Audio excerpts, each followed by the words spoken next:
Bien, bonjour tout le monde. Bonjour à tous et à toutes. J'espère que vous allez bien, que vous êtes bien confinés chez vous et que vous travaillez normalement. Et même, pourquoi pas, plus, puisque vous n'avez rien à faire en principe, vous n'avez pas de déplacement à faire. Donc c'est une occasion pour que vous travaillez.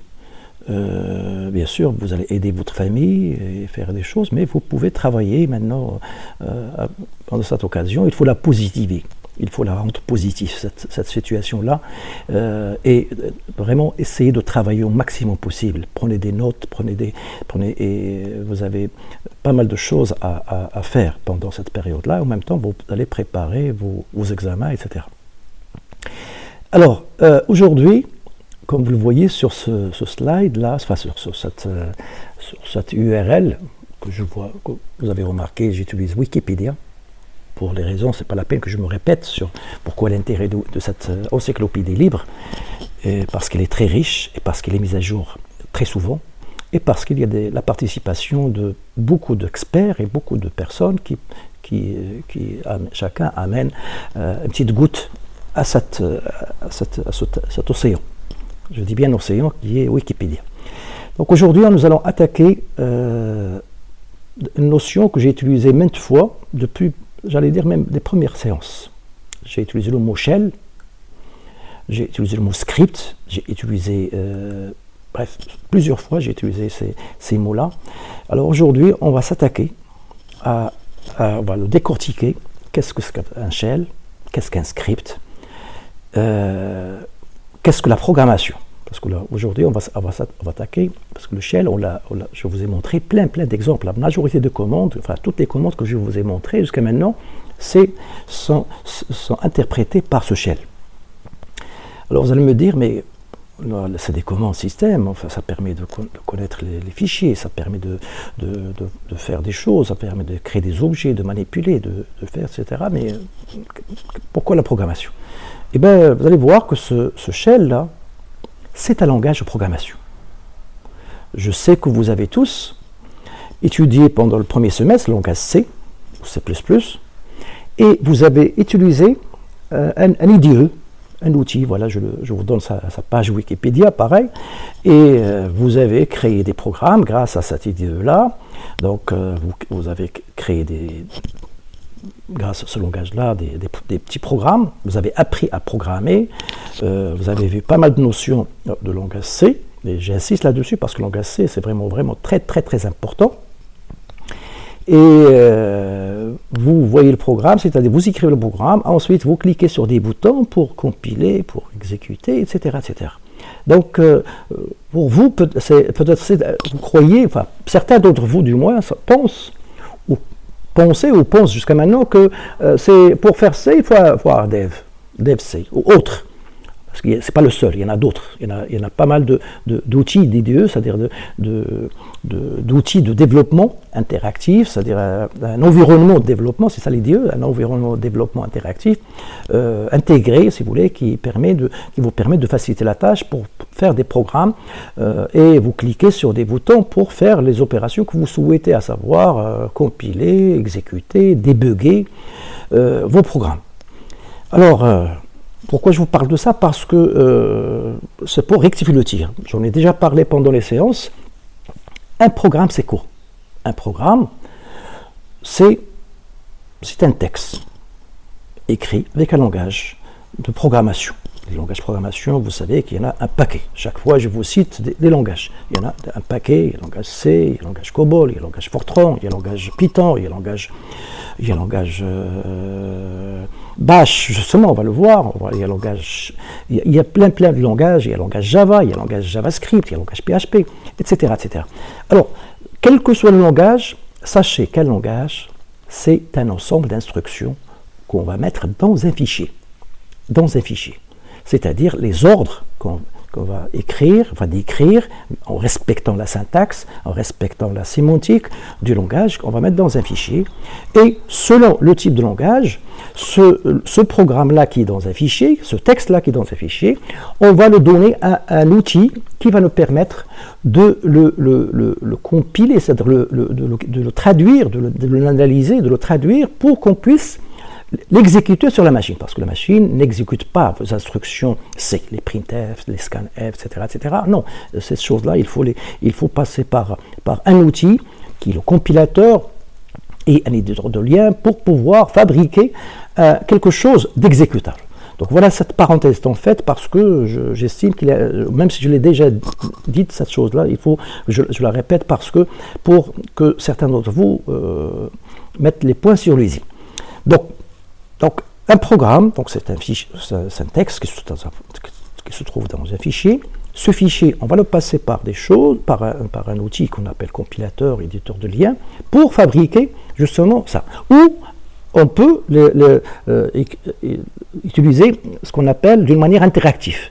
Interactive, c'est-à-dire, vous avez votre terminal, voilà, celui-là, et vous écrivez des commandes. Par exemple, j'écris la commande suivante, c'est-à-dire c'est une commande qui permet d'afficher, de faire un écho sur l'écran. Donc, par exemple, j'écris ça. J'écris cette commande-là. Je ne vais pas l'écrire Hello World, mais bref, je l'écris en français. Echo. Voilà, c'est une instruction qui est, si vous voulez, qui est interprétée d'une manière interactive. Mais interactive, c'est-à-dire qu'il y a quelque chose ou un outil qui a permis d'interpréter cette commande-là. Et bien, ce qui a permis d'exécuter, d'interpréter, de lire d'abord le écho, espace, entre côtes, bonjour tout le monde, je ferme la côte, et bien il y a un outil qui a, si vous voulez, il a compilé cette chose, cette instruction, et il l'a exécutée, et lorsqu'il l'a exécutée, il m'affiche bien sûr ce que je voulais faire, à savoir afficher le texte composé de 4 mots, bonjour tout le monde, sur écran, puisque, comme vous le voyez, l'unité standard de sortie, c'est l'écran. S'il savait autre chose, il va faire autre chose. Bien, alors, ce que je viens de faire ici, donc c'est un outil qui fait ça.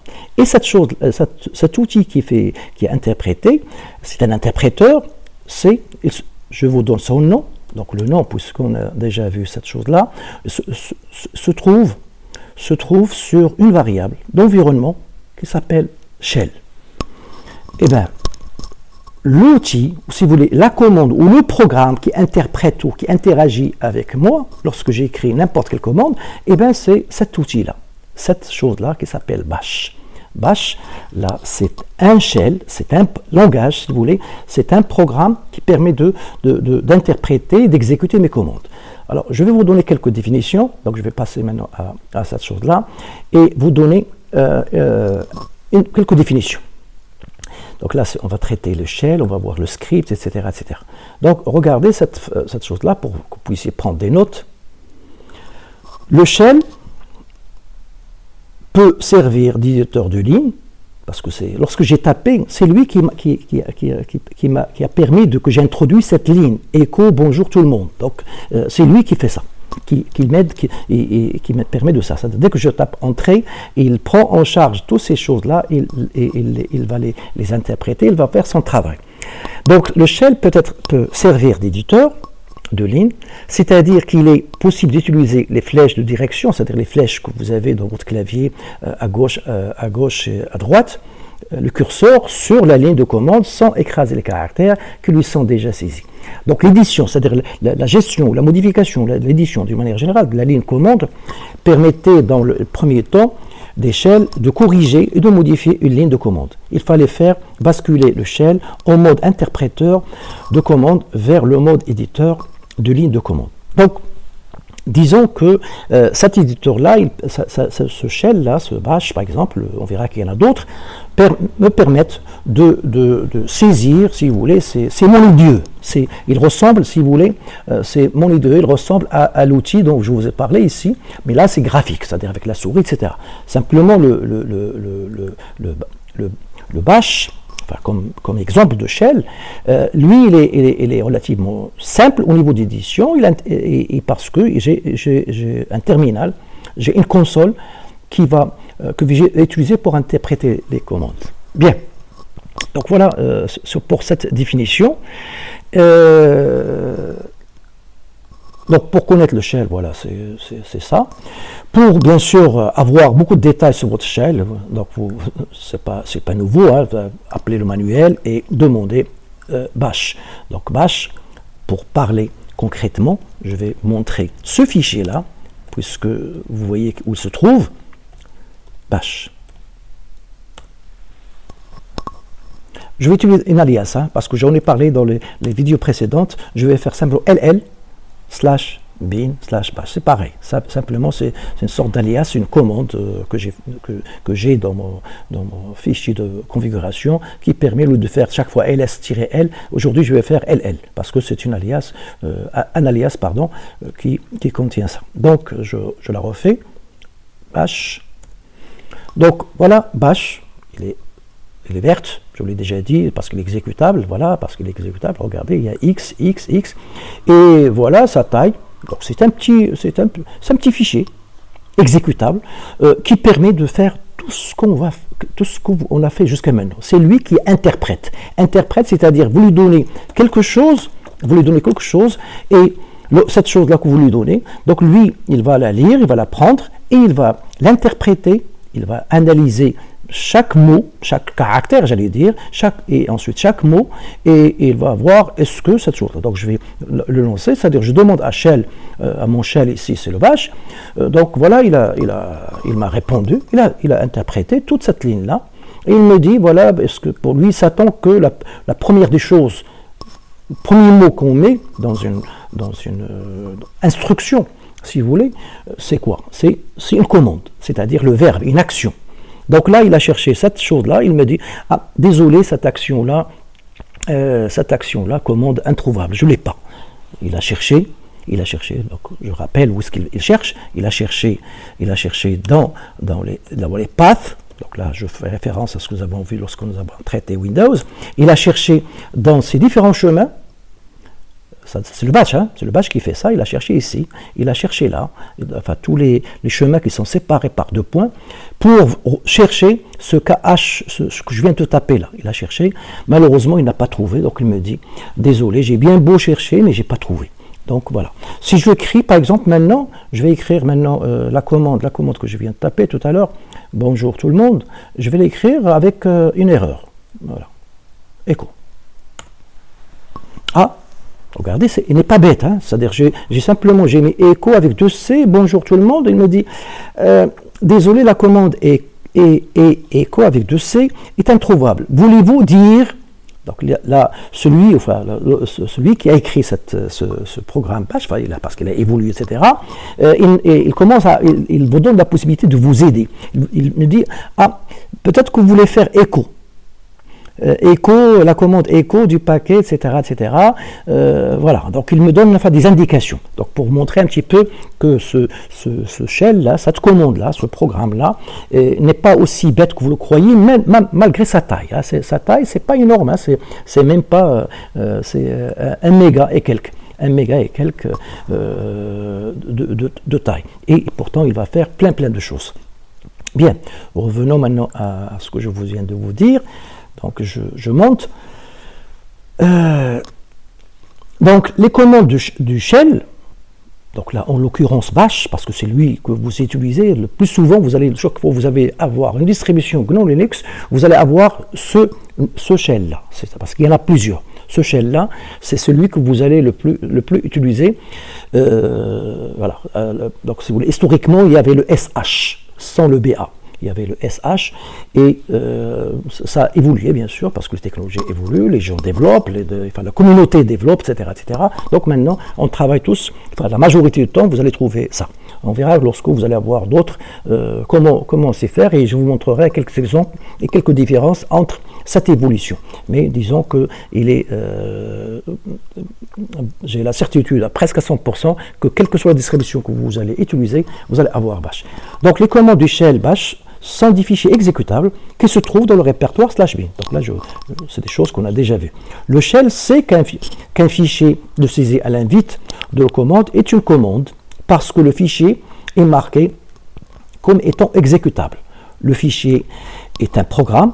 Donc Voilà ce que je viens de vous dire. Hein. Le fichier c'est un programme compilé. Chaque fois que vous donnez une commande, c'est un programme compilé, c'est-à-dire qu'un droit d'exécution est associé à ce sujet, c'est-à-dire pour le propriétaire, etc. etc. Alors, je vous donne encore quelques informations. Ce bash. Donc bash, c'est l'acronyme de Bourne Again Shell. Bourne, c'est un informaticien. Bref, il s'agit d'une personne. Again. Bref, again, si vous voulez, c'est pour dire, enfin, c'est pour taquiner un petit peu cette personne. Et encore, c'est-à-dire encore un shell, c'est-à-dire Bourne Again en anglais, c'est il y a encore. C'est-à-dire, on n'est pas sorti de l'auberge, comme on dit. C'est-à-dire que voilà, il y a encore un autre shell. Donc, c'est un interpréteur. Voilà le mot-clé, hein, c'est un interpréteur, il permet d'interpréter, ce n'est pas un compilateur. Un compilateur, il prend tout un fichier, comme le compilateur C. Vous lui donnez un ensemble d'instructions. Et l'ensemble d'instructions, il est tout traduit. Non, un interpréteur, ça permet d'interpréter ligne par ligne. Et c'est en informatique, ou c'est en programmation, on fait deux classes de langages, les langages interprétés et les langages compilés. Interprété comme langage Python. Par exemple, langage Python, c'est un langage interprété. Langage basique, un des anciens langages, c'est également interprété. Compilé, c'est autre chose, c'est-à-dire ça permet de fabriquer un programme objet. Ensuite, ce programme, on va lui ramasser un petit peu ce qu'il a besoin. Ça, on fait un link, on appelle ça un link, pour avoir un programme exécutable. Donc, je disais, donc c'est un interpréteur aux lignes de commande, c'est-à-dire via le terminal, via la console. C'est le shell Unix du projet GNU, fondé par M. Bourne-Shell. La personne qui a fait ça, s'appelle Bourne-Shell, c'est pour ça que tout le monde en a utilisé son nom, la moindre des choses. Hein. Bash lui apporte de nombreuses améliorations. Donc, il a amélioré, si vous voulez, l'ancien shell, le premier shell, qui était le Corn Shell, le SH. Donc là, je vous laisse lire, etc. Je pense que j'ai pris cette phrase-là de Wikipédia ou quelque part. Bref, mais quand même, c'est une définition qui est ouverte, hein, libre. Je n'ai pas fait de plagiat. Donc, il est d'abord par Microsoft, le projet Cygwin. Donc là, je vous rappelle pour ceux qui ont installé Cygwin. Et depuis Windows 10, c'est une option. Donc, sur Windows 10, maintenant, vous avez le shell. Vous pouvez l'installer. Vous pouvez l'utiliser d'une manière native, c'est-à-dire à part entière. C'est-à-dire que Microsoft a enfin compris que ce fameux shell, ces fameux bash, etc., surtout bash, il est maintenant dans tous les Windows que vous avez, je parle surtout Windows 10, 7 non. Et également sur macOS, macOS, si vous l'utilisez, dès que vous avez un terminal, vous aurez un terminal presque comme celui-là, et toutes les commandes que je vous ai fait, c'est-à-dire toutes les commandes que nous avons fait, etc., les alias, bref, les échos, enfin, toutes les commandes que nous avons fait. Alors je vous donne je vais voir dans le répertoire bin, et vous allez voir l'ensemble des commandes que nous avons vues, qu'on va voir, voilà cp, voilà date, voilà dire, voilà, etc., etc. Et voilà, il y a un par hasard, hein, c'était pas prévu, mais par hasard, dash, sachez qu'également c'est un autre shell que vous avez. Donc vous avez celui-là, et vous avez également le SH. Le SH, ça doit être également dans votre distribution. Je le cherche. SH, je vais faire un liste de ce SH /bin. Voilà. Donc voilà, c'est le SH, il fait un lien, voilà, il existe et il fait un lien vers Dash. Donc vous avez un certain nombre de commandes que nous avons exécutées, etc. mkdir, ls, ln pour faire des liens, touch, etc. tar qu'on a déjà vu dans les précédentes choses. Voilà, le SH, il est là. WC, bref, des choses pour manipuler les fichiers compressés avec Z, on verra, uname qui permet d'afficher le nom de l'utilisateur. Bref, nous avons vu quand même un paquet. Je ne dis pas on n'a pas vu toutes les commandes, mais on a vu pas mal. Voilà,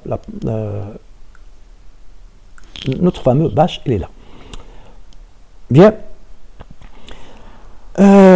Maintenant, et j'ai parlé, si vous enfin, pas la dernière vidéo, mais il y a quelques, si vous prenez la vidéo N-3, je pense, je vous ai parlé déjà de script.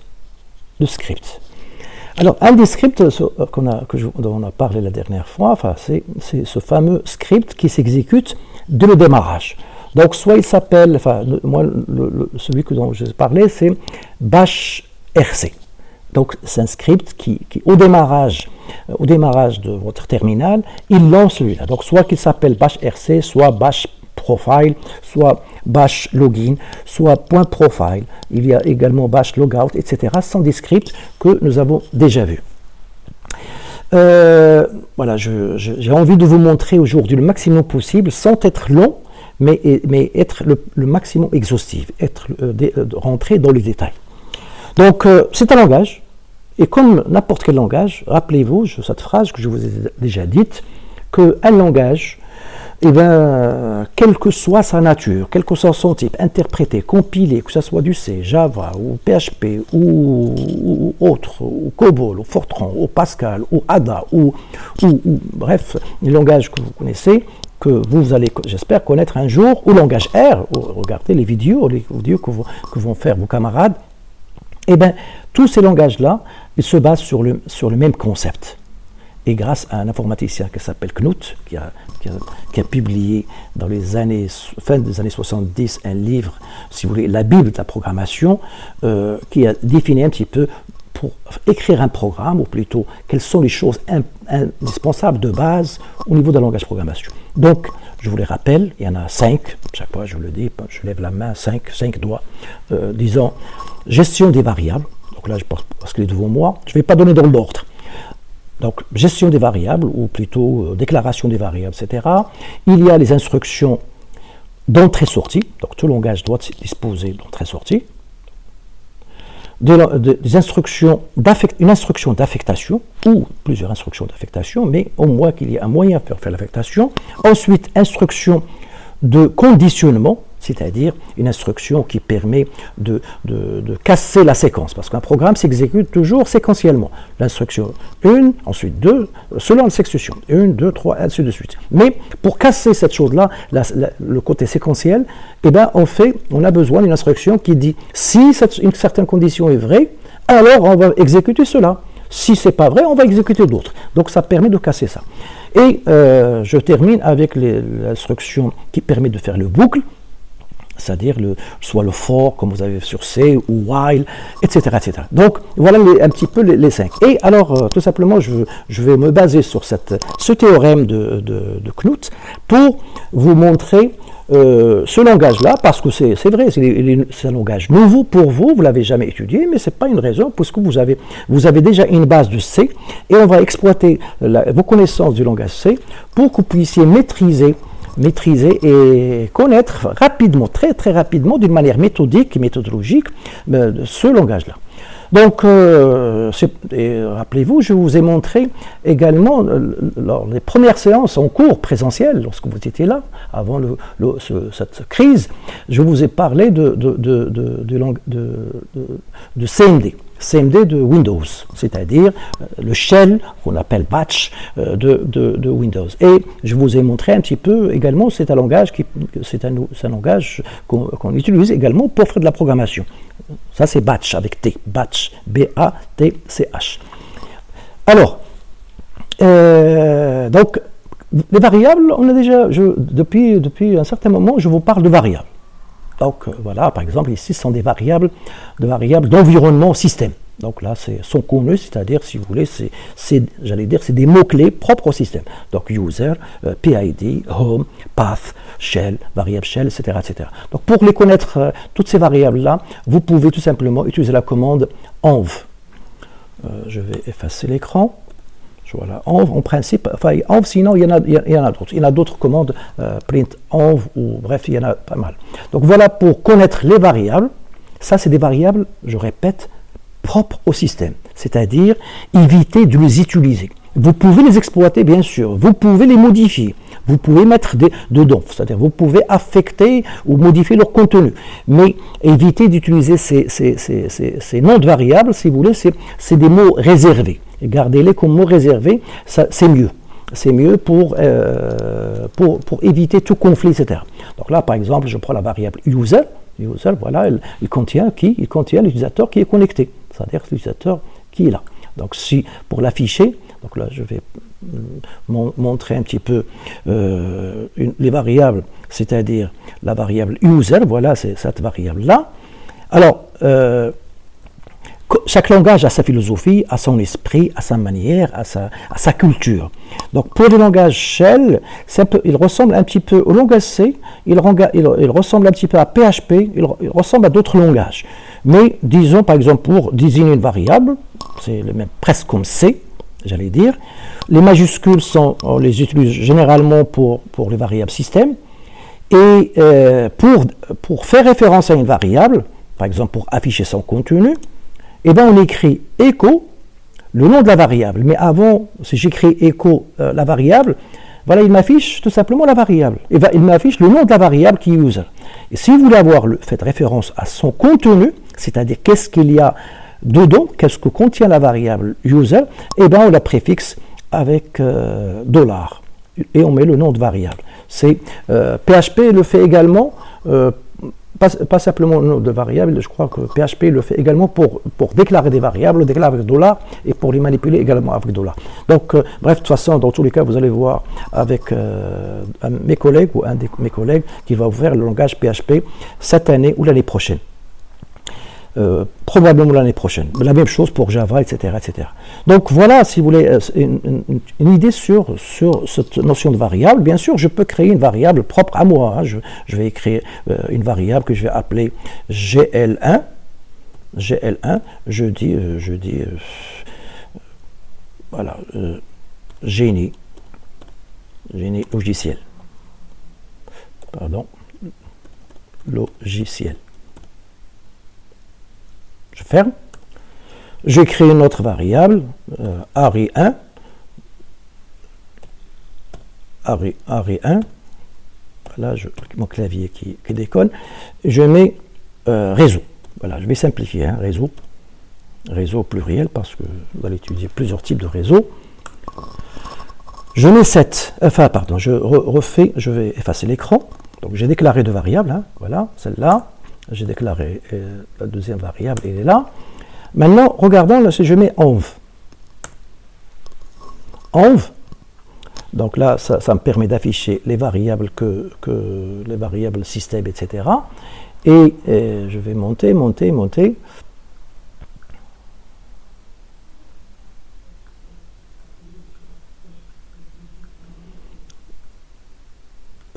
Voilà, il ne l'affiche pas ici, mais je crois qu'il faut mettre une option pour qu'il permette d'afficher toutes les variables. Je vais chercher l'option par la suite. Donc, je vais faire écho de ma variable ARI1. Donc, il me dit réseau. Je répète, hein, si je fais écho ARI, comme ça, il va m'afficher ARI, bien sûr, parce qu'il ne fait pas référence au contenu de la variable, ou $GL1, comme vous le comprenez. Okay. Par contre, si je mets echo GL, donc là, echo, le contenu de la variable GL. Donc là, il met rien parce que cette variable, je ne l'ai pas initialisée, il n'y a aucune valeur dedans. Donc, il la considère comme c'est une valeur vide. Bien, je remonte là-dessus. Et voilà, la variable path, dans la variable path, je viens de la montrer, donc c'est la variable qui contient les chemins déclarés dans mon environnement, et etc. Donc je reviendrai un petit peu, j'ai mis ces notes ici, pour qui vont m'aider pour que je traite un petit peu les choses que j'ai envie de vous montrer ici. Bien. Donc, nous avons vu ces variables système, ces variables d'environnement, je les répète, voilà, variables d'environnement. Et il y a d'autres variables système, enfin de variables particulières, des variables, j'allais dire spéciales, qu'on a déjà vues. Elle me dit co. Oui, si vous vous rappelez, si vous avez pris des notes, j'utilise des mots à leur place chaque fois pour éviter d'avoir des confusions. Nous avons vu la variable, point d'interrogation. Donc dollar, point d'interrogation. Donc cette variable, si vous vous rappelez, elle contient quoi? Pardon, echo. Elle contient le résultat de la dernière commande, c'est-à-dire le retour de la dernière commande. Donc, lorsqu'il retourne 0, rappelez-vous, c'est-à-dire lorsque la variable variable dollar, point d'interrogation, contient 0, ça veut dire que la dernière commande s'est bien passée. Voilà, je vais faire un exemple ici. Je vais faire une erreur, echo toto. Donc là, bien sûr, c'est fait pour qu'il y a ça. Et je mets maintenant echo dollar point d'interrogation. Donc, tout à l'heure, il m'a sorti, il y avait 0 parce que la commande précédente avant ça, c'était bien passé. Il m'a donné 0, c'est-à-dire c'est bien passé. Mais autre que 0, ça veut dire qu'il y a un problème. Et il me sort ici, lorsque j'ai mis cette commande erronée, echo, ce n'est pas une commande qui existe, etc. Il me dit que ce n'existe pas, etc., etc. Et lorsque j'ai affiché le contenu de la variable, le retour, c'est-à-dire la variable retour, relative à la dernière commande ici, E de C, HO, etc. Et il m'a dit 27. Il m'a affiché le code erreur qui est 127. Donc sachez qu'en informatique, les erreurs, on les codifie. On met des nombres, etc., pour les référencer, pour les gérer, pour voir selon le code erreur, on va faire une action. Donc c'est pour ça que à chaque fois, vous allez voir, il y a plein de codes qui vont être affichés selon que les choses se passent bien ou se passent mal, ou pour pouvoir les interpréter et rectifier le tir éventuellement. Bien, alors je vous donne dans un premier temps, voilà, enfin j'ai parlé de plusieurs variables spéciales, donc je vous donne ici une liste qui contient 6 variables, enfin même plus, 6 variables spéciales seront amenées à utiliser par la suite. Donc sachez que les variables, c'est toujours, ça commence par dollar quelque chose. Donc, dollar étoile, ça contient tous les arguments passés à une fonction. Donc, une fonction, c'est-à-dire une commande. On va voir ça et on va exploiter cette chose-là. Dollar dièse contient le nombre d'arguments. C'est un nombre entier. Donc soit 0, soit 1, soit etc. Un nombre positif ou nul. Dollar point d'interrogation contient le code retour, voilà ce que je vous disais à l'instant, de la dernière opération effectuée. Dollar 0 contient le nom du script. Le script que le nom que vous êtes en train d'exécuter. Dollar n, donc là ça peut être dollar 1, 2, 3, 4, 5, etc., contient l'argument, le premier ou le deuxième. Si vous mettez dollar 1, ça veut dire le premier argument. Si vous mettez dollar 4, ça veut dire le quatrième argument. Si vous mettez dollar 3, ça veut dire le troisième, etc., etc. Dollar point d'exclamation, ça donne le PID. Le PID, bref, c'est tout simplement le process ID. C'est comme user ID, group ID. Sachez que chaque process que vous exécutez, il possède un numéro, donc on appelle PID ou PID, bref, mais il vaut mieux le prononcer comme ça, PID pour ne pas dire PID, ça peut être interprété autrement. Bien, donc voilà, si vous voulez quelques variables spéciales, on verra qu'il y en a d'autres. Je vous citerai le maximum possible de commandes, de variables spéciales qui seront très très utiles lorsque vous allez programmer avec un langage shell, n'importe lequel, y compris le langage batch, surtout batch qu'on va traiter le plus.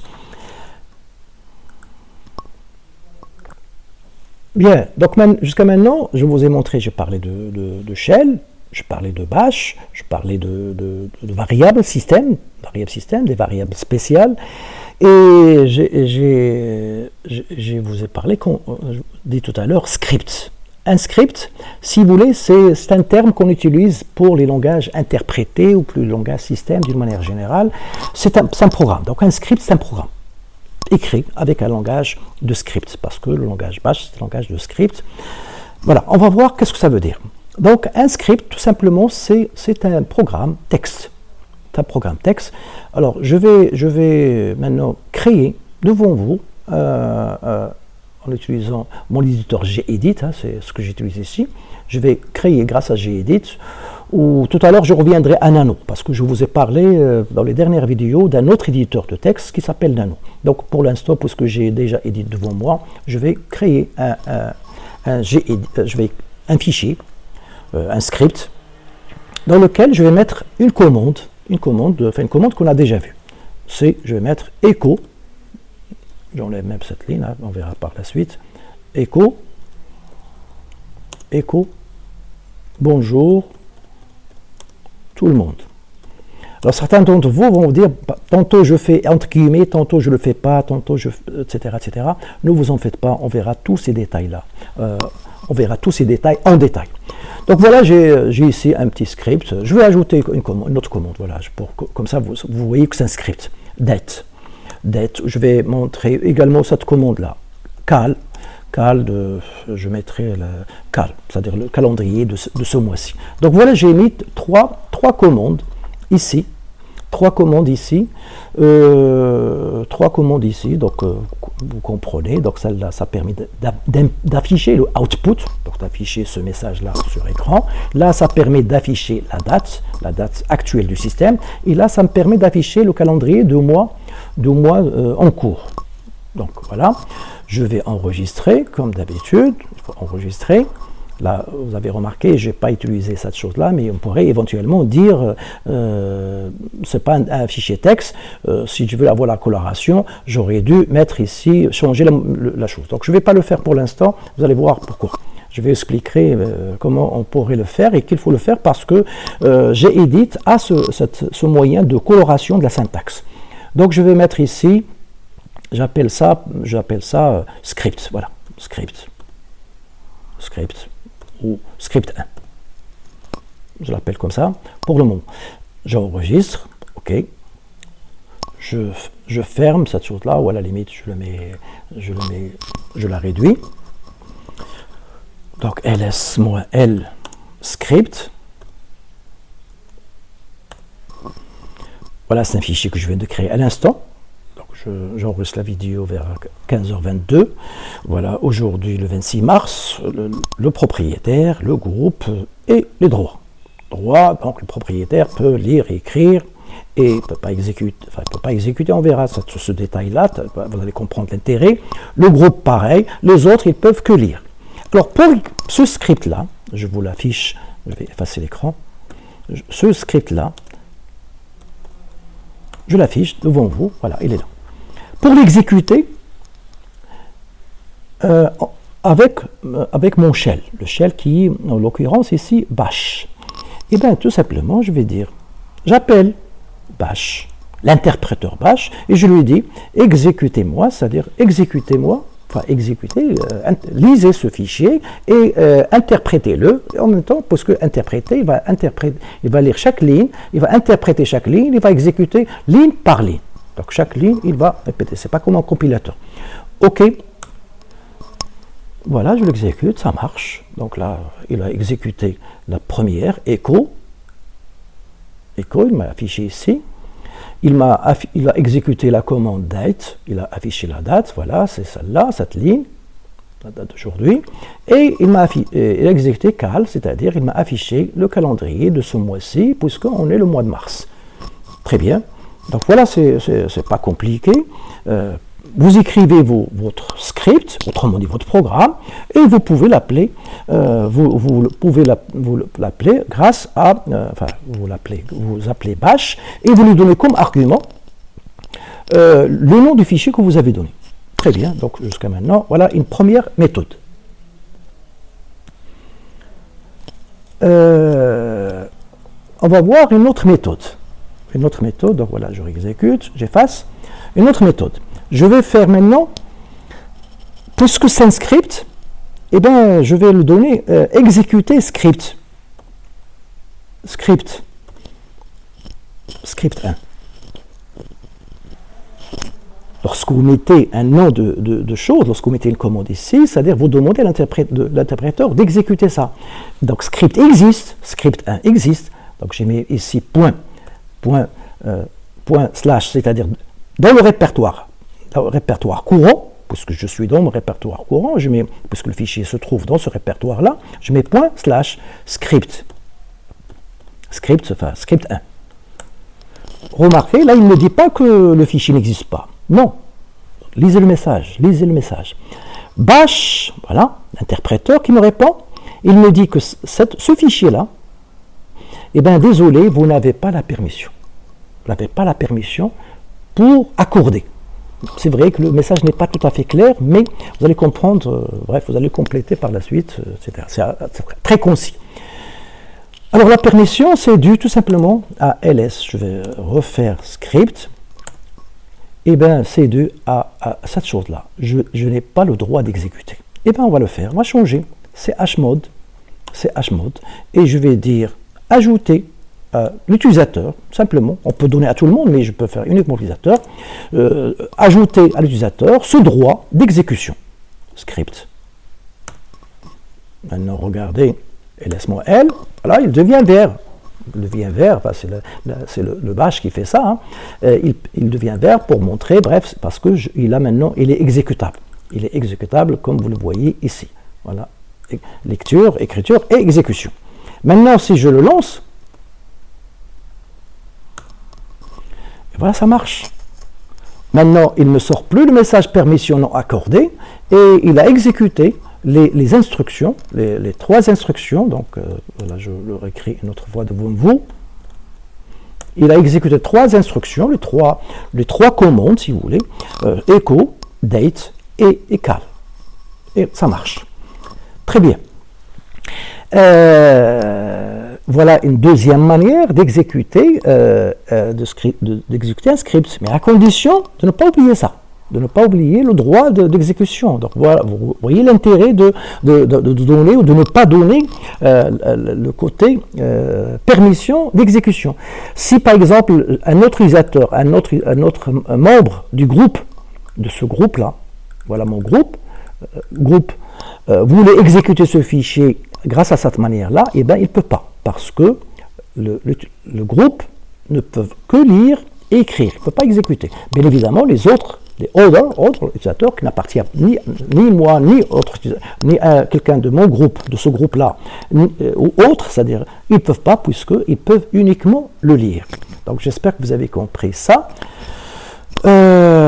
Comment exécuter un programme, un script. Donc un script, c'est un programme particulier, enfin, pour ce langage interprété. Bien, on revient maintenant à notre fichier que j'ai créé avec gedit, et je vais faire la modification, c'est-à-dire indiquer à gedit pour qu'il y ait coloration, parce que la coloration ça aide, hein, c'est pas simplement une gadget, ça aide pour éviter les erreurs. Donc je vais indiquer comme quoi c'est un type shell. C'est-à-dire, c'est un type shell, les shell au sens large. Ça peut être bash, ça peut être SH, ça peut être bourne, enfin, toutes sortes de shells, SZSH ou CSH, etc., etc. Je vous donnerai tout à l'heure la liste des différents types de langage shell. Donc voilà, vous avez remarqué que maintenant, c'est coloré. Donc ça montre que là, c'est la commande, il est toujours avec cette couleur-là. Ici, c'est un argument, là, une commande, etc., etc. Bien. Maintenant, je vais vous donner un élément qu'on appelle, qu'il a un mot particulier, cette chose-là, voilà, ce qu'on appelle, lorsque vous écrivez vos shells, je vous donne le mot, comme ça vous allez l'écrire dans vos notes, je vais ajouter une ligne particulière, voilà, qu'on appelle le shabang. Le shabang. C'est quoi le shabang? Tout simplement ça. Je vais prendre cette ligne, cette chose-là, copier, et je le mettrai dans mon fichier. Donc là, j'ai édité, il vous ouvre plusieurs onglets. Donc là, je reviens à mon script et je vais ajouter cette ligne. Donc cette ligne, comme vous le remarquez, ça commence par dièse. Je vous l'ai déjà dit, GNU Linux, généralement, fichiers de configuration, les scripts, etc., ou même dans certains langages, pour mettre des commentaires, on fait un dièse. Dièse, c'est-à-dire ce symbole-là. Et là, j'ai mis dièse, point d'exclamation. Et ensuite, le nom de l'interpréteur. Donc là, ça s'appelle, comme je viens de vous citer à l'instant, cette chose-là, ça s'appelle un shabang. Un shabang, si vous voulez, c'est vous indiquer au début du fichier quel est l'interpréteur qui va exécuter. Quel est le programme qui va interpréter le script contenu dans le fichier en question. Donc là, j'ai un fichier qui contient des scripts shell et j'indique ici, voilà le nom d'interpréteur. Je donne le chemin complet de l'interpréteur. Donc il s'appelle bash. Il se trouve sur le répertoire bin et qui lui-même se trouve sur la racine. Si par hasard vous allez travailler avec un autre langage, avec un autre shell, avec shell SH, et bien vous indiquez comme quoi vous utilisez SH qui se trouve dans bin, qui se trouve dans... Si par exemple vous voulez faire des programmes PHP, et oui, je dis bien, vous allez écrire des scripts avec PHP, c'est un langage très utilisé dans le monde du web, etc., et que vous allez étudier en détail, j'espère, cette année ou l'année prochaine, et bien si vous allez le faire, donc au lieu de mettre ça, ce shabang, et bien vous utilisez cette chose-là. Donc sachez que les fichiers de script commencent généralement pour éviter toutes sortes d'interprétations, pour que le système n'interprète pas avec n'importe quel interpréteur, et bien, il vaut mieux le faire ici, et c'est une information supplémentaire.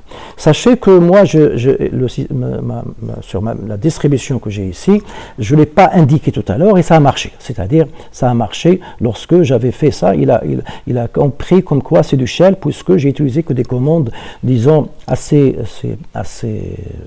classique, simple, etc.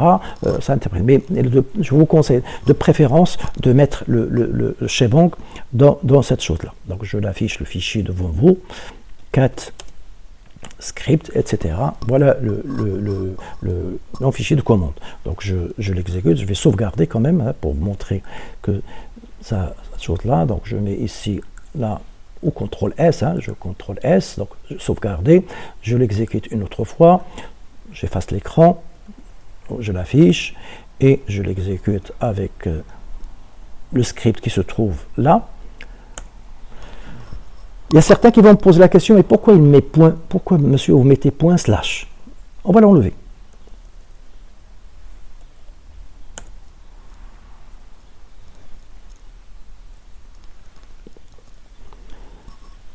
Vous avez remarqué quelque chose?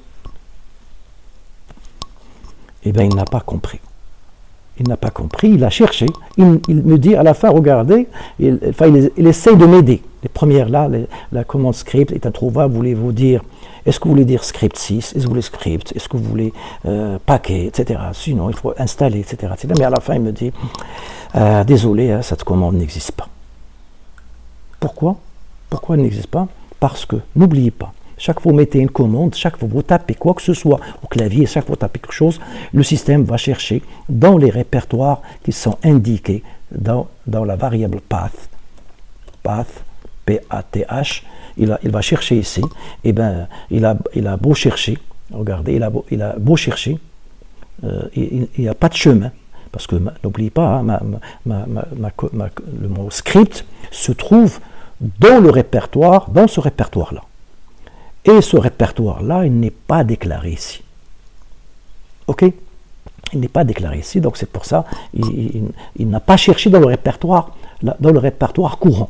Pourquoi? Parce que, tout simplement, le répertoire courant, il ne fait pas partie de cette liste-là, et j'aurais dû l'ajouter pour ne pas avoir ce problème-là. Donc là, je pourrais le faire, on verra tout ça par la suite. Je vais modifier cette variable path, je vais indiquer ça, et je pourrai facilement écrire script, et à ce moment-là, ça va marcher. Voilà, ça c'est important, il fallait que je vous signale cette chose-là. Bien, je reviens à mes notes, les notes qui vont me servir par la suite à ça.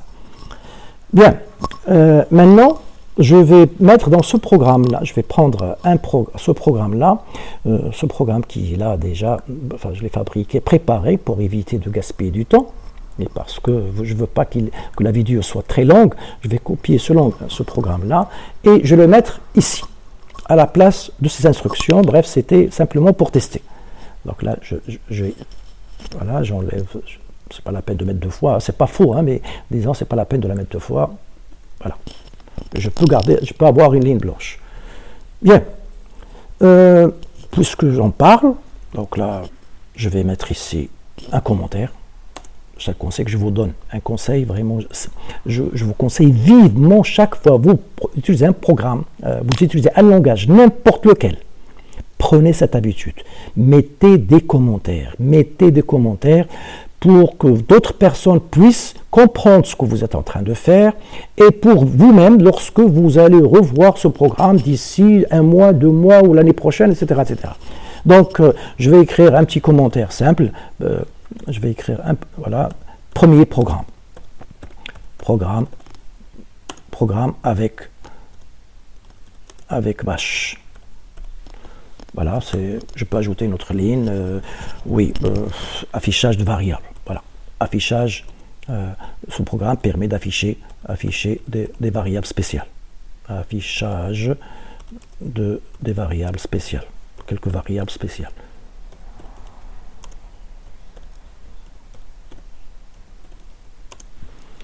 Voilà, mon commentaire, il est là. Et qu'est-ce que j'ai fait dans ce petit script? Il y a des échos. Écho, ça permet d'afficher, de faire un écho. Donc, soit ici, une chaîne de caractères. Voilà, jusqu'ici. Et après, c'est une sorte de concaténation. Voilà, je passe un message, c'est-à-dire c'est une concaténation. C'est-à-dire la concaténation avec bash. Il n'y a pas de ni symbole, etc. Vous la mettez à côté, il va être affiché. Et ensuite, écho. Les arguments sont, point, point, deux points, espace, etc. Cette variable spéciale. Ensuite, cette variable spéciale. Bien. Alors, comme je vous l'ai déjà dit, je le montre, pardon, pourquoi j'appuie ça. Donc, la shell, ici, je vais vous montrer un petit peu ces variables-là, ce qu'on est en train de faire. C'est-à-dire parce que, tout à l'heure, peut-être certains d'entre vous n'ont pas compris. Dollar étoile, dollar dièse, etc. Et maintenant, on a utilisé dollar un nombre. Donc, revenons à nos moutons. Voilà, étoile, dièse et dollar un numéro. Bien. On va sauvegarder, bien sûr, attention, lorsque vous modifiez quoi que ce soit, il faut le sauvegarder parce que jusqu'à maintenant, il n'est pas sauvegardé. Donc, CTRL S, ou sinon, avec la souris que vous préférez, vous mettez enregistrer. Et je reviens à mon script. J'efface l'écran. Donc, soit je fais /script 1 ou je peux mettre bash script, etc. Donc là, vous avez compris tout à l'heure que les deux solutions sont valables puisque mon fichier script est maintenant exécutable. Hein. Je n'ai rien modifié. Script 1, voilà, il est exécutable, je n'ai rien changé. Alors, je vais le lancer. Voilà, je vais le lancer. Script 1, et en indiquant que cette commande-là se trouve dans mon répertoire personnel, c'est-à-dire le point, pour dire le répertoire, pardon, le répertoire courant. Le répertoire courant. Oui, par hasard, il est personnel, mais pour indiquer point, c'est le répertoire courant, et je donne le nom de fichier. Go. Donc ici, il m'a affiché nombre d'arguments, 0. Puisque j'ai donné aucun argument à ma commande, là. Lorsque j'ai mis cette chose-là, je n'ai pas donné d'argument.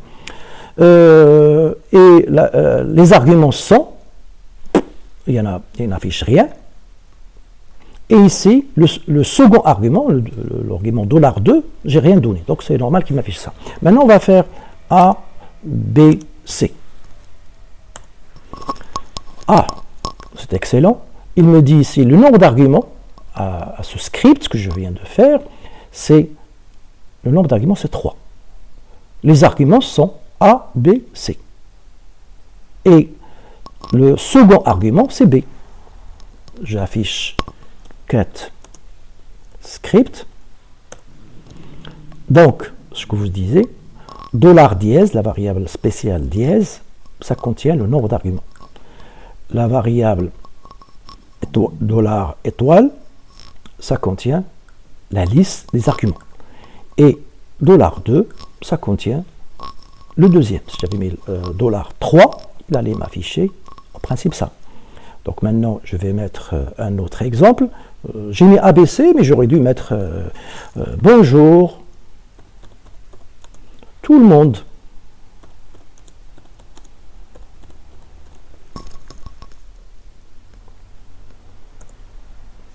Eh oui, eh oui. Donc là, j'ai donné 4 arguments. Les arguments, c'est quoi? C'est le mot, c'est 4 mots.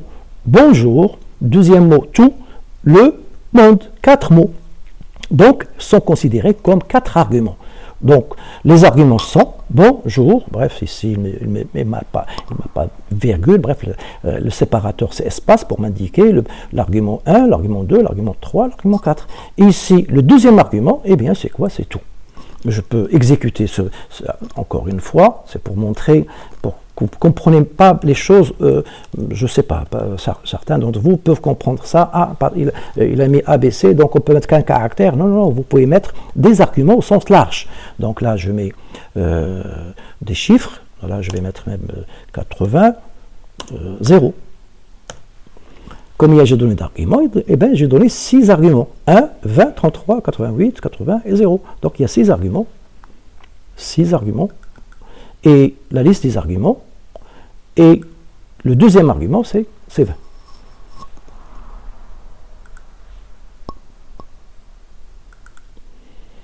Bien. Donc là, je montre en même temps quelques variables spéciales. Et en même temps, je vous montre l'instruction qui permet d'afficher. Donc, sachez que pour afficher, c'est echo. Mais bien sûr, vous pouvez, c'est pas le seul moyen. Il y a d'autres moyens. Par exemple, printf. Printf permet également d'afficher. Voilà, je vais la mettre sur le terminal, comme ça vous allez l'ajouter à vos commandes. Printf. Ça vous rappelle pas quelque chose là? Printf. Bonjour tout le monde.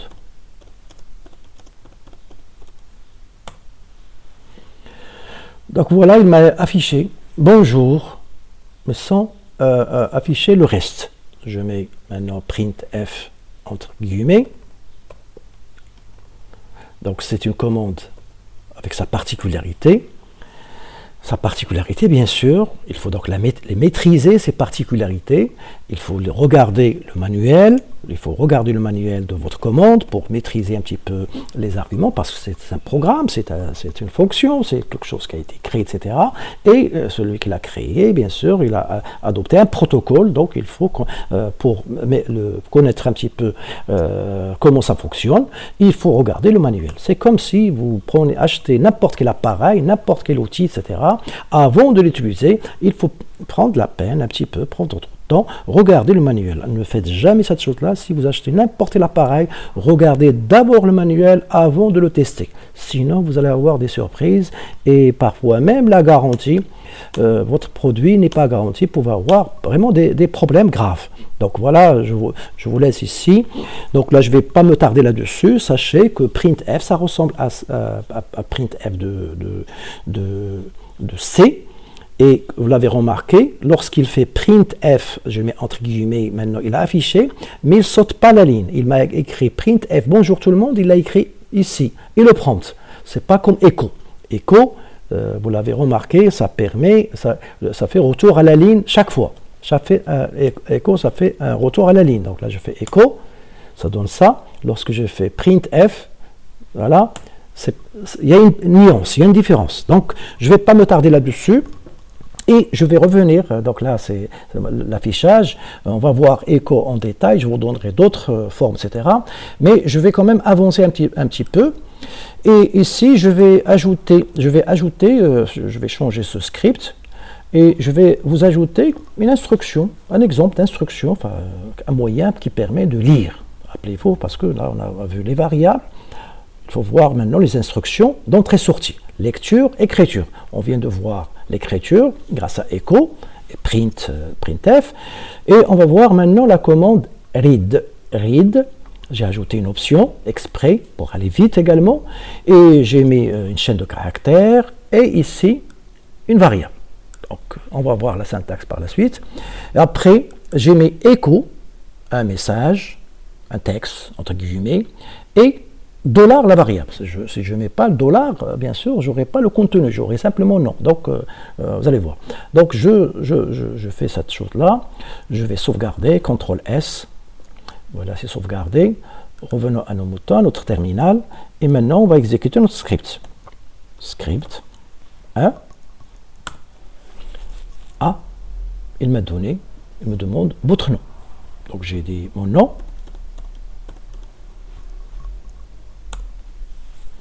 Il m'affiche après, bonjour, le nom ou le prénom, enfin la chaîne que j'ai tapé. Bonjour, etc.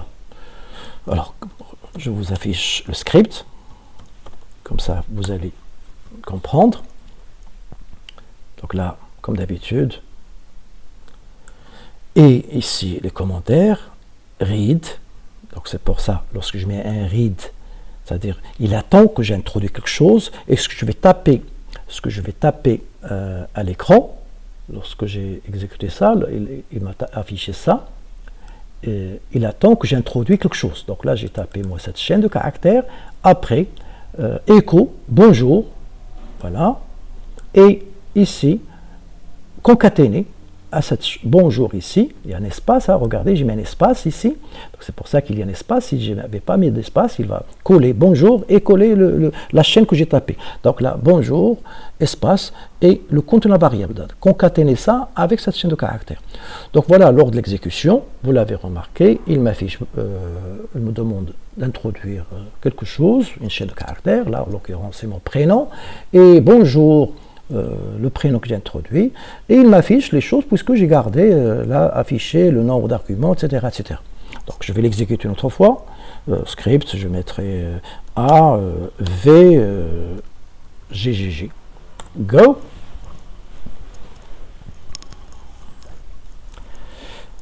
Pardon. Qu'est-ce que je fais là? CTRL L. Je recommence. Qu'est-ce que je fais là? Bref, je vais la taper. Script 1, A, R, Toto, go. Appelle comment? Je m'appelle, voilà. Donc j'ai exécuté le script, j'ai donné trois arguments, A, 2R et Toto. Donc lorsqu'il a exécuté le script, la première instruction c'était voilà, read-p, le nom, espace, donc j'ai donné le nom, il m'a dit bonjour, il a affiché bonjour, le nom que j'ai introduit, et il m'a affiché ici le nombre d'arguments, et la liste des arguments, et le second argument. Donc, c'est pas sourcier, le programme exécute ce qu'on lui dit, n'oubliez pas ça, il exécute toujours ce qu'on lui dit. Bien, maintenant on va voir quelques détails sur cette commande-là, pourquoi j'ai mis P. Certains d'entre vous peut-être ont déjà commencé à regarder le manuel. Pourquoi pas? Je vous le conseille vivement. Man, read. Voilà, read. Ça ne vous dit pas quelque chose ici? Bien. Donc, read, ça permet de lire depuis un descripteur de fichiers. Donc, le descripteur de fichiers, ici, c'est lecture à partir de standard std in, standard, c'est-à-dire l'unité standard par défaut, l'entrée, c'est-à-dire via le clavier. Et voilà, je descends. Voilà les options, je vais voir read, j'espère qu'il y a un help.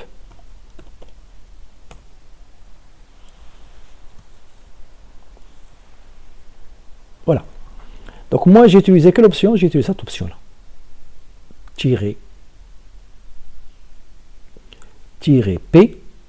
P comme prompt. C'est-à-dire, lorsque je demandais read, je dis read Toto, il va me demander d'introduire, voilà, là, lorsque j'exécutais, il va me demander d'introduire ça. Je mets echo $toto, etc. Mais si je veux avoir un prompt, un prompt, c'est-à-dire un message d'attente, je mets "-p", et je mets ici le prompt, le texte que je veux qu'il soit affiché avant que je saisisse la variable, enfin je saisisse le contenu, enfin ce qu'il me demande. Donner une valeur. Donner une valeur. Voilà. Go. Donc lorsque j'exécute ça, donc il m'a affiché d'abord le prompt. Regardez. Et je vais introduire une variable. Donc une variable, je mets PPPP. Vous avez remarqué là que donner une valeur et il ne m'a laissé aucun caractère de plus, c'est-à-dire puisque ici j'ai pas mis d'espace. Donc c'est pour ça. Donc c'est collé. Donc à éviter, chaque fois que vous faites un prompt, laissez au moins un espace ici pour pouvoir que le contenu, ce que vous allez taper, soit pas collé, soit pas concaténé à la chose que vous allez saisir. Donc donner P, etc. On va afficher qu'est-ce qu'il y a dans Toto. Et bien il y a ça. Donc voilà, je le refais exprès pour vous. Voilà, Toto, Foufou. J'affiche le contenu de Toto. Contient Foufou.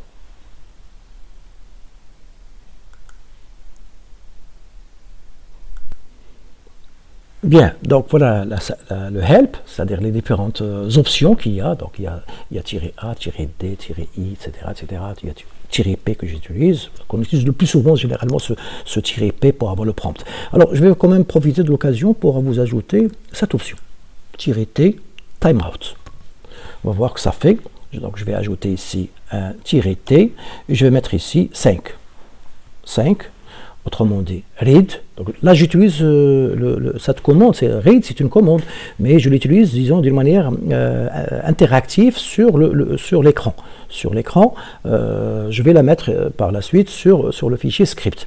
Donc, read-p pour avoir ce prompt, donner une valeur, espace, pour ne pas avoir le coller, "-t5, et ici, en dernier lieu, la variable qui va contenir ce que je vais saisir. OK? Je vais attendre un petit chouïa avant d'écrire. Non, la commande s'est arrêtée. Et bien pourquoi? Tout simplement, lorsque vous exécutez ce genre de choses, cette option, vous dites au système, n'attendez le maximum d'attente, le timeout, c'est 5 secondes. Si vous dépassez 5 secondes, eh bien, désolé, au revoir, à la prochaine. Donc parfois c'est nécessaire et on l'utilise parfois assez souvent ce genre d'astuces ou de techniques pour éviter d'attendre. Voilà, l'utilisateur va prendre son temps, donner une valeur, il va attendre, je ne sais pas, un quart d'heure, 30 minutes, 1 heure, et bien c'est pas sérieux. Donc on lui donne un temps, je ne sais pas, j'ai mis ça, je peux mettre à la limite 1 minute, 60 secondes, et s'il ne tape pas dans les 60 secondes, bien sûr, la commande s'arrête. Donc je la refais une autre fois. Et voilà. Par contre, je pourrais même mettre, je ne sais pas, je ne l'ai jamais essayé ça, je vais mettre 0.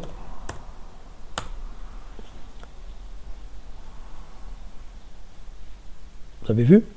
J'ai mis 0 secondes, c'est-à-dire que, je ne sais pas, il faut avoir la vitesse.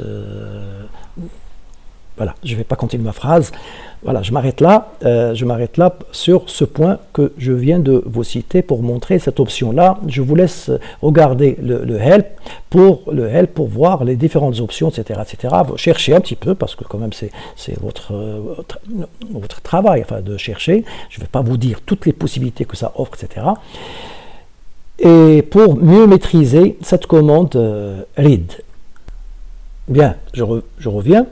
Et maintenant, je vais ouvrir avec gedit le fameux fichier .bashrc qu'on a déjà vu dans une vidéo précédente. Donc, je vais l'ouvrir, ce fichier. Alors, pourquoi je l'ouvre? Parce que, je vous l'ai déjà dit, c'est un script. Ce fameux fichier qui s'exécute dès que vous ouvrez un terminal, eh bien, le premier programme qui s'exécute, c'est celui-là. Donc, qu'est-ce qu'il contient? Il contient des commentaires, Il contient des instructions du langage Bash que je suis en train de vous expliquer à l'instant. Alors, je ne vais pas sauter les étapes, mais je vais revenir un petit peu à une variable que j'ai déjà mentionnée, j'ai déjà parlé, c'est la variable path. Alors, ce que je vais faire, je vais aller à la fin de mon fichier, je vais changer, donc je suis en train de modifier mon fichier batch, je suis en train de modifier mon fichier .bash.rc, et je vais, puisque c'est le fichier qui s'exécute automatiquement au départ, qu'est-ce que je vais faire? Je vais faire path, et je vais mettre, je lui affecte path, affecté, c'est pas égal, c'est affecté, je mets dedans la chaîne vide. Très bien. Je sauvegarde.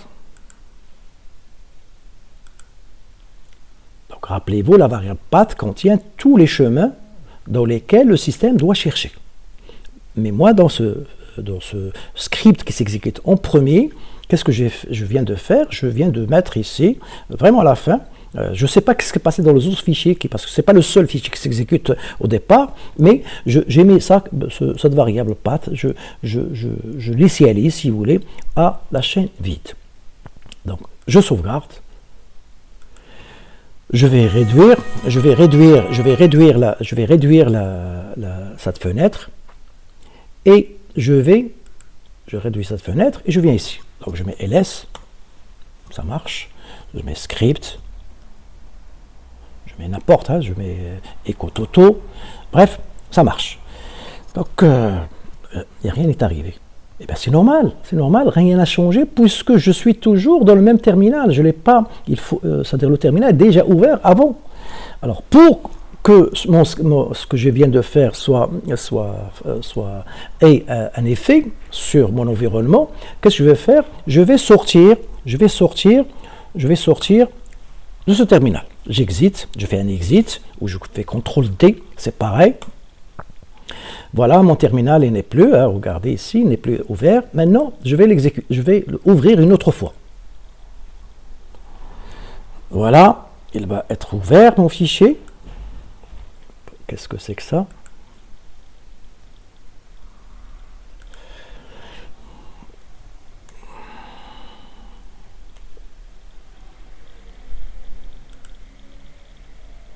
Voilà, mon terminal est là. Voilà, je l'agrandis un petit peu. Et je fais ls. Waouh! Qu'est-ce qu'il y a? Il me dit ls, bash, ls, aucun fichier ou dossier de ce type. Non, ls ne marche pas. Je mets ll, rien. Je mets, je sais pas moi, je mets cal, je mets clear, rien ne marche. Waouh! Alors là, c'est le drame. Ça peut vous arriver un jour, ça peut vous arriver, vous faites des commandes, rien ne marche. Aucune commande, mkdir, créer un répertoire, je crée un répertoire rep2, rien. ls ne marche pas, dates, aucune commande ne marchera. Et bien tout simplement, pourquoi ça ne marchera pas? C'est à cause, je reviens à mon fichier, voilà, fichier batch ici, c'est l'onglet bash, et bien tout simplement parce que, qu'est-ce que j'ai fait ici? J'ai dit que chercher, lorsque je demande, j'exécute une commande, chercher nulle part. Vous avez compris maintenant, j'espère que vous avez compris l'intérêt de cette variable path. La variable path, c'est la variable dans laquelle il faut mettre l'ensemble des chemins qui contiennent les commandes que vous allez exécuter.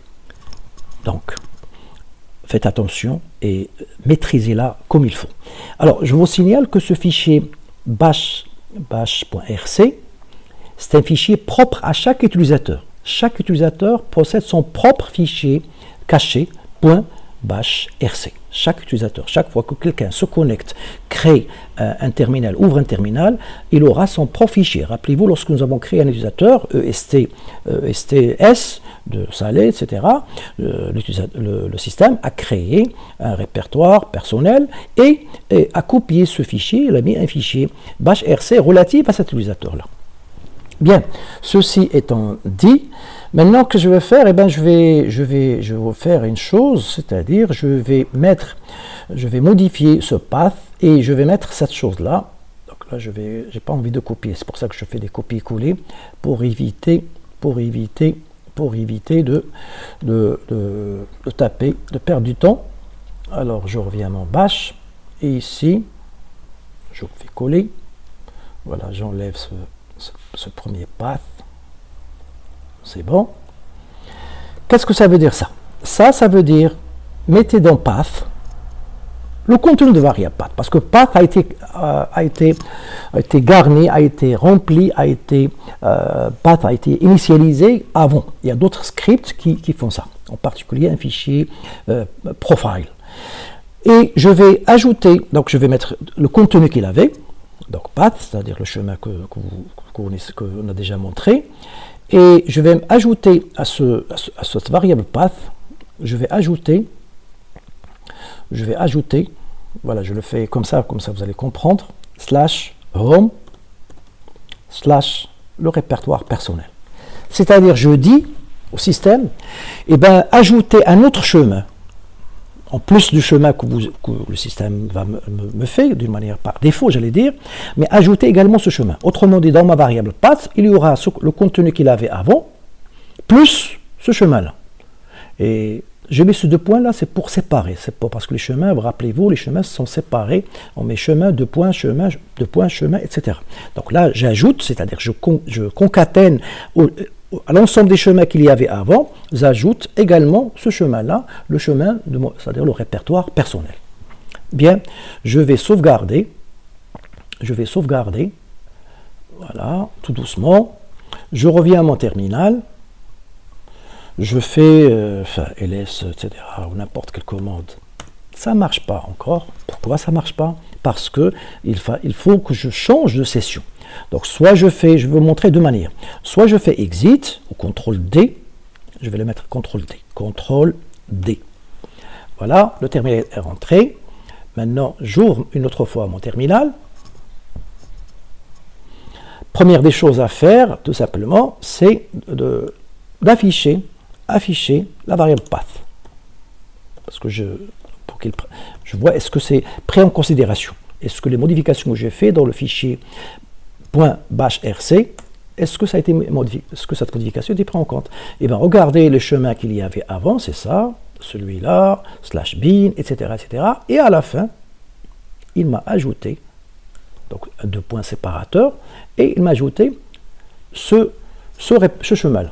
Donc maintenant, si je fais ls, bien sûr, ça va marcher. Je fais cal, je fais clear, je fais toutes les commandes vont marcher, puisque c'est, pardon, cat, non, pas cat, cal, je fais, bref, date, toutes les commandes vont marcher, bien évidemment. Clear, bien sûr, ça marche. Alors, tout à l'heure, rappelez-vous, lorsque j'ai fait script, enfin, pour exécuter mon script, qu'est-ce que je fais? Je fais script comme ça. Script 1, voilà, il me donne le nom, je donne un nom, il dit bonjour, ce que j'ai donné, le nombre d'arguments c'est 0, parce que j'ai aucun argument, les arguments sont, etc. Et je vous ai dit, il faut toujours mettre // pour indiquer la chose. Maintenant, je ne vais pas le faire, je vais faire simplement script, le nom du script, et je lance. Et bien ça marche. C'est bizarre là, ça marche. Eh bien, c'est pas bizarre. C'est pas bizarre, ça marche parce que, tout simplement, j'ai ajouté ce chemin-là, c'est-à-dire que lorsque j'ai tapé script, le système va chercher dans tous les répertoires, y compris le répertoire, le chemin que je viens d'ajouter. Et puisque mon script-là, ce script-là, se trouve dans mon répertoire personnel, ls-l script, eh bien, maintenant, je ne suis plus obligé de mettre // le nom du script. je ne suis plus obligé de faire ça. Bien sûr, ça marche avec point slash, mais je ne suis plus obligé, je peux indiquer directement le nom du script, script 1, et ça marche. Autrement dit, ce que je viens de faire, c'est que je viens de créer une commande. Autrement dit, mon script que je viens de faire là devient comme une commande, comme ls, comme n'importe quelle commande, parce que là pour exécuter ls, je fais pas point slash, je donne pas le chemin slash bin slash ls. Je pourrais le faire, hein, ça marche, mais je ne suis pas obligé d'indiquer point slash etc. le chemin, puisque la variable path contient les chemins sur lesquels ou dans lesquels le système va chercher. Et il contient également le chemin ajouté. Bien, je reprends et je prends mon script, le script qu'on vient de créer ensemble, à savoir script 1. Voilà, c'est l'onglet script 1. Donc là, il y a ça, cette première ligne qui indique le nom d'un interpréteur. Ensuite, ici, il y a des commentaires. Ça, c'est pas un commentaire, mais c'est un commentaire un peu particulier, si vous voulez. C'est pour indiquer le Shabang, c'est pour indiquer le nom de l'interpréteur, et même pas simplement le nom, c'est-à-dire le chemin du nom exact, complet. Il ne faut pas indiquer simplement bash, non, il faut indiquer le chemin où se trouve. S'il se trouve ailleurs, il faut l'indiquer. Ensuite, commentaire, ici, dans cet exemple, nous avons vu avec l'option P, nous avons vu également petit -t, etc. Et pour montrer la manipulation des variables, donc là, je mets le nom de la variable, et lorsque j'utilise la variable, je mets $, le nom de la variable. Là, j'ai pris un autre, pour approfondir un petit peu et avancer dans ce cours, j'ai pris une autre variable que j'ai appelée mon nom. Je l'ai appelé comme ça, M majuscule, mon nom, et je lui ai affecté le nom. Alors, je vais enlever le $. Je vais enlever le $, et on va voir qu'est-ce que se passe. Donc, je vais sauvegarder, CTRL S. Je reviens à mon terminal, je fais un CTRL L pour effacer l'écran, j'exécute le script, je donne des variables, enfin je donne des arguments simplement pour avoir des arguments, etc. Ok, mon nom, je m'appelle qui? Je m'appelle Jamel. Voilà, je change un petit peu. Donc il m'affiche, bien sûr, il m'affiche le bonjour $, le nom. Donc là, il m'affiche le nom. Ici, la variable, c'est-à-dire là où j'ai mis mon nom et le nom de la variable mon nom, regardez, parce que j'ai fait cette affectation. Cette variable-là, je lui affecte ça. Je demande d'afficher mon nom et le contenu de la variable mon nom. Regardez, qu'est-ce qu'il a affiché? Il a affiché nom. C'est-à-dire, il a mis le nom de la variable, et pas le contenu. Donc, pour éviter ça, retenez bien ce détail de taille. Vous avez intérêt à mettre ici, on va mettre dans la variable nom, $nom. C'est-à-dire le contenu de la variable nom, donc préfixé par $, à mettre dans la variable mon nom. Et afficher ma variable, etc. Donc je sauvegarde, CTRL S, je reviens, j'exécute. J'exécute. Maintenant, je vais l'exécuter avec même chose là. Votre nom, je m'appelle Ahmed. Enfin, on va mettre un nom féminin quand même. Fatima. Fatima. Voilà, bonjour Fatima. Mon nom est Fatima. Donc là, l'affectation a été bien faite puisque j'ai mis le $. Le nombre d'arguments, c'est 4, etc., etc. Une autre chose pour avancer et montrer des choses, je vais ajouter à la fin de ce fichier, ces commandes-là. Donc en exploitant, disons, ces variables, parce que nous n'avons pas utilisé ici la variable spéciale $0, c'est une variable particulière. Les arguments, ça varie de $1, $2, $3, etc., jusqu'à $9. La variable $0, c'est une variable très particulière. On va voir qu'est-ce qu'il contient. Il va contenir en fait le script lui-même. Et après ça, j'ai mis d'afficher le code de la variable $, qui contient le code retour. Donc voilà, j'ai ajouté ça. Après modification, je sauvegarde. CTRL S, ou sinon faites, etc. Voilà, enregistrer, il est là. je reviens à mon terminal, j'efface l'écran, j'exécute mon script maintenant, hein, je vais l'exécuter comme au début, pas de problème, hein, c'est pour changer un petit peu. Script 1, script avec un T1. Voilà, il me demande votre nom. On va mettre, comment vous appelez, je m'appelle Harry 1 Ben GL1. Un clin d'œil Harry, donc, etc. Bonjour Harry 1, Ben GL1. Mon nom est Harry 1, etc. Très bien, donc là tout ça vous l'avez vu. Et regardez les lignes que j'ai ajoutées, les deux lignes que j'ai ajoutées. Le nom du script en cours, autrement dit $0, $0, ça contient le nom du script. Voilà, script 1. Et le code erreur de retour de cette écho-là, cette dernière, parce que le dollar là est en bas, dollar point d'interrogation, ça donne le retour de la dernière commande. C'est-à-dire, ça donne quoi? Ça donne le retour de cette commande-là. Je répète et j'insiste, attention, cette variable contient le retour de la dernière commande exécutée. La dernière commande exécutée dans ce script, c'est celle-là.